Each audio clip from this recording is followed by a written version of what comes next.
Well, thank you very much, Titi. It's time for our paper segment where we get to review the headlines that you might be seeing when you pick up one. And today with us, we have our legal and social analyst, Justice Ijora-Olopa, for our paper headlines. You are welcome, Justice. It's my pleasure to join you. Good to have you. I should have put Barrister, before yeah. that. Barrister, you're welcome. Yeah. Great to have you. Okay. So quite a few interesting stuff that we have here in the papers this morning.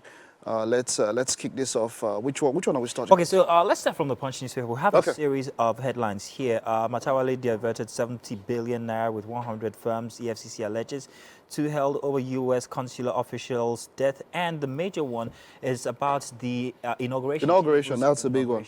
Programs begin Thursday. FG invites over 65 world world leaders. leaders. What should we look forward to come the With this inauguration? one. Okay, I think that the Friends of Nigeria will turn up. The Friends of the administration, of course, he has been courting world leaders even before he even started this ambition. I think that a number of them will turn up, and once they turn up, it is our prayer that the people who are actually preparing the processes, they don't disappoint us. A lot of things sometimes can go on with the way we organize things as Nigeria. But I know that with this one, we'll be putting our best foot forward. It's my greatest hope. There's something you said. It says it's been courting these world leaders for a bit now, even before the inauguration. Yes. Will that yield anything? Should we look forward to that? Definitely. Some of the things that this kind of lengthy preparation bring out is the fact that you have personal relationship much more stronger than whatever political just facial relationship that you can get. When you have been in friends with these people way before that, you get them to be more committed to you, more loyal to you, and anything you want, especially on the world stage, it becomes easier for you to get. Of course, the whole preparation is kicking off with the investiture of the awards of the Grand Commander of the Federal Republic on the president-elect. I'm very, very happy that this is actually happening at this time, because with a lot of them, a lot of persons who take the office, it doesn't come early enough. This is our president. It's going to be the Grand Commander of the Federal Republic, and it should be addressed as that as early as possible, so that he carries us with honor everywhere he goes to, and any other person that he also wishes to give the title, it will be easier for him to give it to them. Pursuant to our National Honors Act. For me, the inauguration is like a wedding. And the tenure is like the marriage. True. And so I tend to see that a lot of people put in so much focus on the wedding and understanding. So for me, I'm not so over the top about, because just like a wedding, I think that the marriage is just more important. So, but then whichever way, like you said, it's an opportunity to court people, to let them know courtesy. So let me just take a look at this other one. This headline really gets to me. The Guardian here says Minister scores self 100% on failed carrier, MRO airport concessions. I heard the story about how the carrier would be active before the president-elect is sworn in. And I was wondering which carrier, is it animation or something? Or what's the point? How can you score yourself anything on a Nigeria Air that the logo spent was 600 million to build the logo? To build the logo and all of that, and we still don't have a national carrier after all these years. It's unfortunate, but again, I don't expect less from a politician. A politician is a person that engages in so much hyperbole. They exaggerate whatever it is that they have been able to achieve. There are a lot of deliverables with respect to this particular minister and this ministry that they didn't deliver on at all. To the point of what you just raised of, they promised us a national carrier, despite the fact that a person like me have been kicking against our role in such business. I feel that it is not the business of government to be in business. It is just for them to be regulators. We have seen that national carriers is the exception, it's not the rule. Maybe Ethiopia has it, Kenya has it, UAE has it, and a few other countries, Britain has it. America, despite the fact that it builds some of the best aircraft in the world, Boeing, France builds maybe Airbus. Germany, Lufthansa, and all. They don't have national carriers.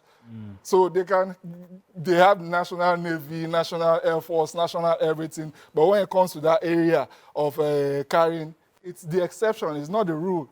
So I don't see why a country that has proven itself to be so inefficient when it comes to business like Nigeria would want to go into that space. We have tried it before. We've had our hands burnt when in respect to this national career issue. So for me, I just feel that we don't have any business in it. We shouldn't get Any politician that is scoring himself 100, Nigerians have half a brain, and we know that this person didn't even score anywhere near that, and we won't take his word for it. Let's move on now swiftly to the Nation newspaper, where we have this as our major headline. National Assembly governors will back Akpabio. Abbas says Sule. Nasara helmsman assures APC preferred aspirants of North's governor's support.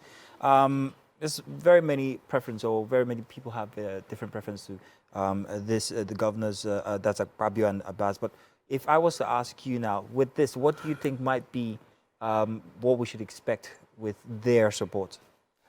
For me, I think it's a given. In fact, I think we talked about it. Yes, it's been ongoing in National Assembly and politics. It's a given. Leadership in this kind of situation, the permutations were so difficult. So arriving at this set of leaders wasn't a mean feat. It wasn't easy for whoever actually made the decision, or whichever college of persons made the decisions. It's not going to be easy. It wasn't easy. So the decision has been made. What I expect party loyalists to do is to rally around this person so that we don't have a repeat of what actually happened in 2015, where there was no rallying cry early enough in the day in order to cement whoever the prospective party leaders at the legislative level is going to be. So I think that it is the proper thing to do.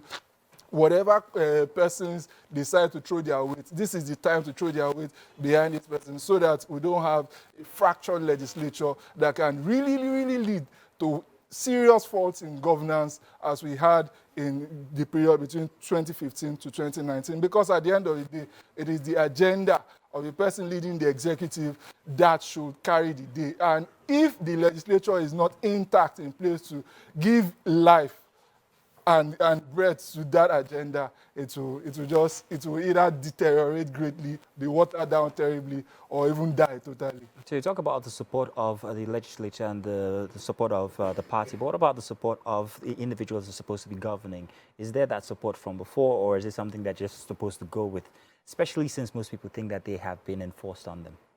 I totally agree with you. The people governing too, they have a serious role in how good, how good a government will perform. But like I opened with, it's a difficult situation that the party leaders have actually found themselves in. They have to get the structure of leadership right. If they don't get the structure of leadership right, the yearnings of the people who are even supporting can even fall flat on its face if the proper persons are not there to implement the agenda. All right. So let's take a look at Daily Trust, and there's just one major one here that gets to Port Harcourt refinery ready before year end. Yay! Shouldn't I congratulate? How would they do this? Hope, Warri, Kaduna, 2024. Looking at it, considering that we've heard talk about the subsidy, I felt like this should have happened. The Dangote refinery kicking off. If the Port Harcourt wants to join in, Warri, Kaduna, they should be ready before we take off subsidy. We have to take off subsidy. Yes, we have to. We have to. But now, if they are ready before, and if it's in few months to a year, shouldn't we wait? No. If it's going to happen, no. If it's going to happen look at it. This year, before year end. Yes. Port Harcourt refinery. Yes. Warri, Kaduna, 2024. 2024 is just next year. So shouldn't we wait for these refineries to be ready before subsidy is taken? Wait. Let me say, the fact that they say it's going to be ready does not mean it's going to be ready. Okay. They have always told us it's going to be ready since the 80s, or to start deteriorating. Yeah. And we start having humongous budgets for refineries that are actually not producing paying so much drop of oil.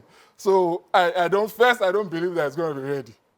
So that aside, because I don't believe that it's going to be ready, I think that Dangote, whatever hassles, whatever difficulties that Dangote will save us from, that should just be in the play as early as possible. Whatever corruption is going on in the subsidy scheme, maybe if we are giving only Dangote the sum to start with, the sum that, okay, we are metering your pipelines, we can see that you have just delivered to us 2 million barrels. Take the 2 million, the subvention, the subsidy for the 2 million barrels. Let's see how much we can use that to save first, before we now decide that, okay, if it's still humongous, we can now really consider outrightly removing it for the sake of the sanity and capital projects of the. We saw what happened in this road yesterday, where we had a huge hole on a bridge in Lagos State. Total deterioration of infrastructure, which is not meant to be. Thank God that we had the minister in place to fix the third mainland. During this tenure, because if he had not fixed the third mainland, that's the most important bridge for the economics and the economy of this nation as a whole. Lagos-Ibadan, that yes, same as Lagos-Ibadan Expressway. So if those were not done, maybe our economy would have really taken a deeper hit. Big hit. So because of that, I think that we should look for a way to ensure that capital, we create revenue, generate revenue, save revenue for capital expenditure. Because if we don't devote monies to capital expenditure, we will all be terribly worse for it. Justice, it's a pleasure having you on. It's my pleasure. It is, Barrister. Thank you very much. It's a pleasure to do it. See you some other time. Yeah, thank you so much. That's it. That's all we can take on the headlines daily this morning. Yes, indeed. So stay tuned. We've got more inside of Wake Up Nigeria.